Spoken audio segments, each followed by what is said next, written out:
Hey guys, Phaze here. Today's video is split into two sections. First, we'll take a look at some of the hurdles facing minions. Then we'll explore some of the new minion builds that have emerged in recent leagues. The perspective of this video is focused towards Hardcore Path of Exile, coupled with an emphasis on temporary minions. Let's jump right in. First up, Minion Defences. If you cast a fireball, the fireball can't be shot down midair or killed by ground effects. Minions, on the other hand, don't have this luxury. There are two ways to approach minion defenses in Path of Exile. The first, and most obvious, is to heavily invest in their defense. Passive tree points, bone rings, minion life, purity of elements, and so on. Unfortunately, the opportunity cost of these investments is quite high, and even with high investment, minions can still randomly die in endgame content.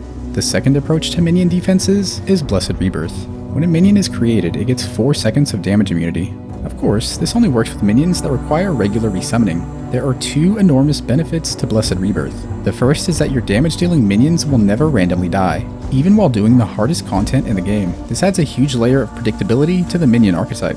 The second benefit is that any investment that would have been made towards minion defenses can instead be redirected towards damage or character defense. The two big minion categories are temporary and permanent. Temporary minions are regularly resummoned and can take advantage of Blessed Rebirth.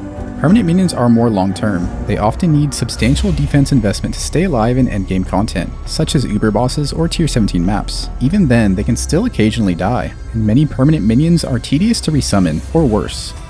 Some enemy abilities, particularly for bosses, deal less damage to minions, but which abilities this applies to is inconsistent, so minion damage intake can be hard to anticipate. The mortality of permanent minions means both your damage and defense can plummet unpredictably. Unpredictability is the enemy in Hardcore Path of Exile. Spectres are permanent support minions, often used to provide buffs or debuffs. Unfortunately, the defenses of Spectres can vary drastically. Some are incredibly tanky, while others are made of wet paper. Here are the Spectres I used last league: Arena Master, Warcaller, and Spectral Leader. Their base resistances are all over the place. Luckily, Spectres get some help with plus 50 to elemental resistances at 20 quality, but take a look at the huge disparity of life values. The tankiest Spectre has 4 times the life of the squishiest. Animate Guardian, or AG, is a powerful permanent support minion. AG can equip items that greatly boost minions' damage or your defense. The trade-off is that if AG dies, any potentially expensive items it was wearing are lost permanently. Many boss mechanics don't mesh well with support minions. For example, they can collide with fireballs during Searing Exarch, which explode, potentially killing you in the process. This makes them very risky, if not unusable for certain bosses in Hardcore. Support minions start dying in moments where you need them the most. Support minions also encourage playing a Necromancer, as a decent amount of Necro's stat budget is oriented towards minion survivability. Spectres and AG are often skipped entirely in Hardcore except for specific content, such as Sanctum. On that note, be sure to check out my Ultimate Sanctum guide. Minion AI here just means their general behavior, such as aggro range or willingness to promptly beeline to enemies at the edge of the screen.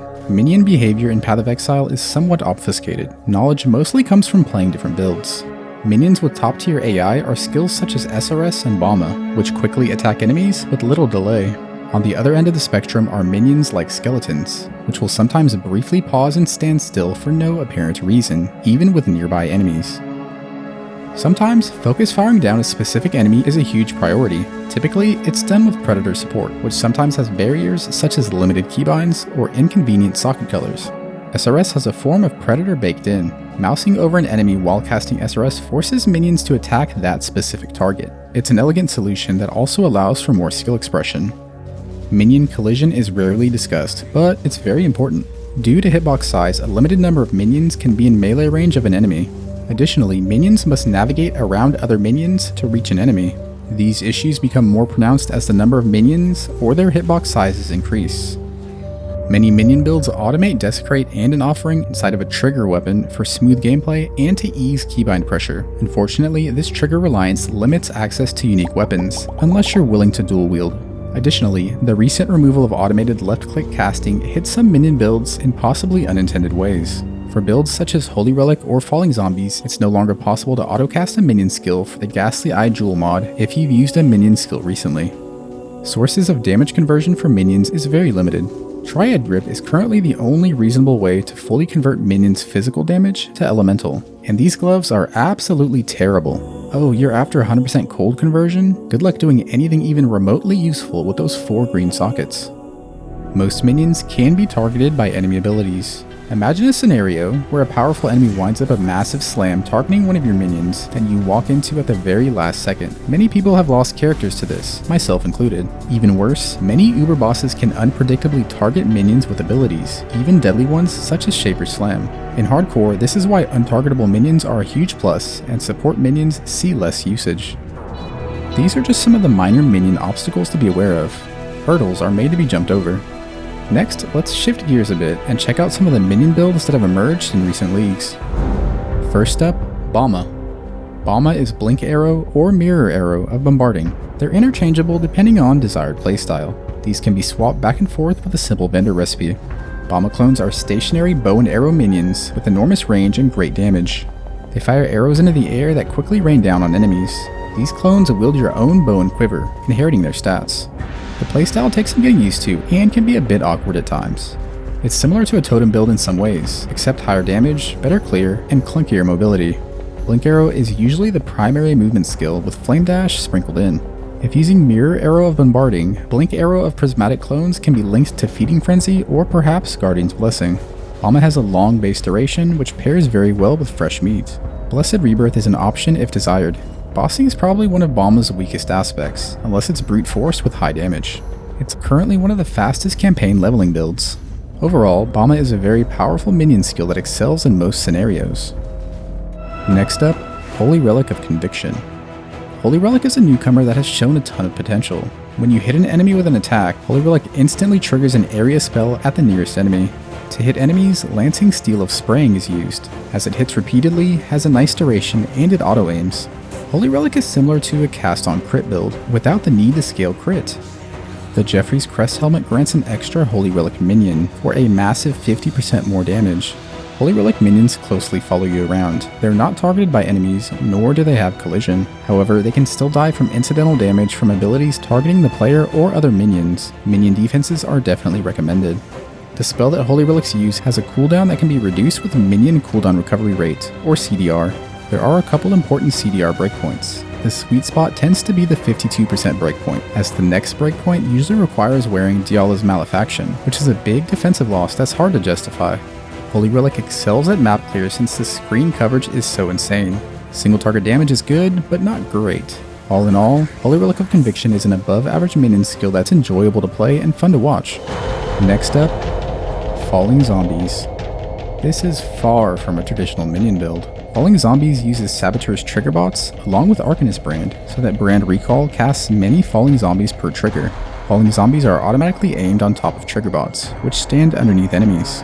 Interestingly, Falling Zombie damage is not affected by the less damaged lines from trigger bots or Arcanist Brand, so they're both enormous damage multipliers. Brand Recall can be automated with automation support. A second Brand Recall functions independently inside of a weapon with a crafted 8-second trigger, giving you extra zombies. It's possible to spawn around 40 or even 50 zombies per second with enough cooldown recovery rate. So all this sounds great. What's the catch? Well, mana cost. Mana costs are enormous with this many triggers. Solving mana is the big hurdle to playing the build. Inspiration or Honor Home can also be used to help bring down mana costs. The playstyle is mostly spamming Arcanist Brand. Runebinder is a must for single target. This build deals a surprising amount of damage. Outside of the delay, mapping is better than you'd expect even in difficult content. Montragle's Grasp provides huge damage, along with some of the best pops in the game, which deal 50% of enemy life as damage. Physical is usually the go-to damage type due to Montragle's Grasp, which can be paired with some Impale or maybe crit. Zombies' attacks can't be evaded, so minion accuracy can be completely ignored. Zombie attacks and their pops get scaled by minion AoE and supports. Pulverized support is especially strong, as the less attack speed isn't even a downside. Zombies can be hit or killed while falling, though this is rarely a concern as they're quite tanky. Falling Zombies Saboteur is certainly an interesting minion build if you solve mana costs. I'll admit, the build was much better than I ever expected it to be. Next up, Lightning Skeletons. This build utilizes Iron Mass to triple the enormous flat lightning damage from Wrath and Smite. I came up with the idea for Lightning Skeletons leading up to 3.24. Check out the video if you're interested. The playstyle is very active. You must hit every 4 seconds with Smite, or a movement skill, to maintain Iron Mass's triple damage. It has a very high damage ceiling. In particular, it's quite potent in Sanctum. The downside is that the mapping isn't great, mostly due to Skeleton's odd AI, slow movement speed, and slow spawning speed. Vol Summon Skeletons is incredible for burst damage. It summons roughly 23 skeleton warriors, which get their damage tripled, so barring collision issues, damage skyrockets. As a whole, Lightning Skeletons only excels in some specific scenarios, such as Sanctum or potentially bossing, but otherwise I wouldn't usually recommend it, mostly due to mediocre map clear. Next up, Summon Raging Spirit, also known as SRS. SRS summons aggressive skull minions that chase down and attack enemies. It was the top minion build for quite a while, up until the roughly 30% damage nerf in 3.24. In my eyes, from a hardcore perspective, the large SRS nerf exposed how much heavy lifting SRS was doing for the minion archetype. Mechanically, SRS is the most well-rounded minion skill in Path of Exile, and it's not even close.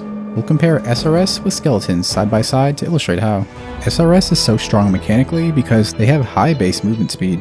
They spawn quickly, then begin moving with little delay. It has a high maximum minion count, 20. They're not targeted by enemies, this makes bossing much safer. They have no collision with any units. They fly over terrain and ignore all ground effects. Their AI is naturally hyper-aggressive. Their AI spreads them out to attack different enemies, which is great for map clear. Cursor aiming isn't required, they quickly seek out nearby enemies on their own. It can mimic Predator support by simply mousing over an enemy and then casting. To top it all off, SRS is an active skill that feels great to play. Lightning Skeletons has its niche, but like most minion skills, it doesn't hold a candle to the many strengths of SRS. For fun, let's compare the builds we've looked at side by side. First up is BAMA. BAMA is likely one of the best mappers in the game. The range and responsiveness of clones is absurdly good. For bossing, it's lacking somewhat just because bossing with Blink Arrow's delay is not ideal. The gameplay and playstyle can be slightly boring at times, but a lot of people do seem to enjoy it. BAMA damage can be scaled to incredibly high levels. There's always room to grow in this build. Next up, Holy Relic of Conviction. Mapping is quite good. It trivially clears the entire screen and can even safely off-screen dangerous packs. Holy Relic doesn't excel at bossing because Holy Relics can actually die. Bossing success really depends on your character's setup. Holy Relic is enjoyable to play. It's fun to see Lancing Steel projectiles fan out, followed by Holy Relic Novas rapidly pulsing all over the screen. Next, we have Falling Zombies. I was as skeptical as anyone before playing this build, but instead it turned out to be a pleasant surprise. It has great damage, is a capable bosser, and has above average map clear with pops that will melt even the tankiest monster packs. And who doesn't love to watch a massive pile of zombies repeatedly fall on enemies, taking huge chunks out of their health bar? Next, Lightning Skeletons. It's easily one of the highest damage minion skills in the game, and that's without even factoring in Vol Summon Skeletons. But ultimately, mediocre mapping massively holds Lightning Skeletons back. If skeleton AI and spawning speed were improved, the story might be a bit different. However, it is still a great Sanctum runner for anyone that enjoys an active playstyle, but otherwise there are generally better build options out there. Last, we have SRS. Perhaps there's some bias here, but SRS is still an absolute monster. The AI on SRS is top notch. They're an in-game manifestation of heat-seeking missiles, and even better, it's such a fun skill to play. Let's quickly rank these builds in overall power. First is BAMA. While BAMA does have weaknesses, it's likely still the most well-rounded build here. It has far too much damage and range to ignore. Second is SRS. It's still stronger than most people expect, but at the end of the day, the loss of a big chunk of its damage has dragged SRS back down to reality. Third is Holy Relic of Conviction. The great mapping and screen clear does a lot of heavy lifting here. As long as Holy Relics don't die, this build is pretty good. Fourth is Falling Zombies. It has fantastic damage and solid clear. The obvious downside is raining and mana costs, but once that's solved, it's mostly smooth sailing from then on. Last is Lightning Skeletons. Skeleton AI is simply not up to par, and mapping leaves a lot to be desired. Only play this as a Sanctum runner or as some sort of dedicated bosser. Of course, there are many other fantastic minion builds, but they're outside of the scope of this video. As always, thanks for watching. If you enjoyed the video, click like and subscribe.